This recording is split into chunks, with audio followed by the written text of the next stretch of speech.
مقیم شوروف صاحبکار و قدای سروزیر تاجیکستان که به قلابی گمانبر شده بود از بازداشت رو گردید. او روز 19 یولی سال 2024 گفت که قلاب نه قرضدار بود و آن وام را پرداخت.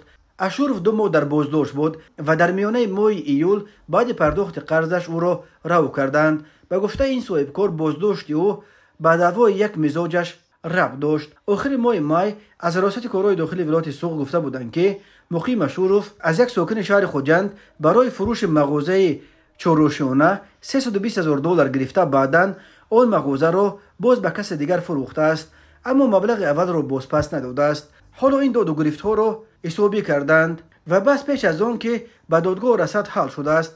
مقیم شوروف میگوید برای او وقت لازم بود تا آن مبلغ را برگرداند. مقیم شوروف 65 ساله میگوید بیش از 30 سال باز به تجارت سیاحی مشغول است. از آن پیش به حیث آموزگار در مکتب‌ها کار میکرد و این نزدیک به 20 سال همچون مدیر شرکت سیاحی سپوتنیک مشغول به چین بردن و آوردن تاجران عمده فروش و کشاندن بار آنها بوده است. همچنین برای سیاحان داخلی و خارجی روادید نیز آماده میکرده است. او میگوید باری هم با مشتریان سر مبلغ بحث‌های دادگاهی نداشته است. یک پسر مقیم شوروف به دختر قاهی رسولزاده سروزیر تاجیکستان اویله دار شده است. اشوروف میگوید فعالیت کاری او و فرزندانش به خویش و تبار یا قدایش وابستگی ندارد. بازداشت و رهایی مقیم شوروف در حالی است که رسانه‌های تحقیقگر 2 ماه پیش مالکیت بعضی از پیوندان قاهی رسولزاده را در سوق دوشنبه و دبی آشکار کردند و این گزارش در شبکه‌های اجتماعی باعث بحث‌های زیاد شد. محققان مرکز پژوهشگاه فساد و جنایت‌های سازمان یافته ماه می امسال در دایره طرح دبی سندهای را درباره مالکیت اقبال خان نوزیر و همسر قاهی رسولزاده سروزیر تاجیکستان در دبی یافتند.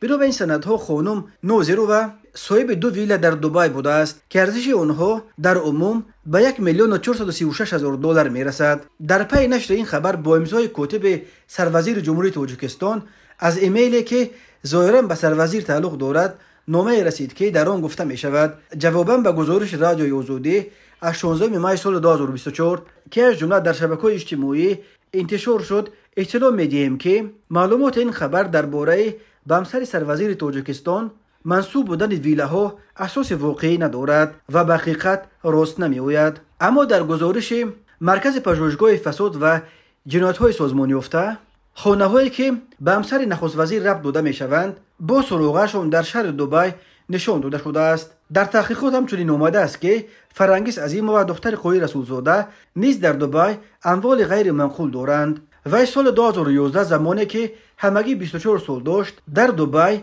یک ویلا گرفته است. ارزش این خانه فعلا حدود $5,400,000 برآورد می شود.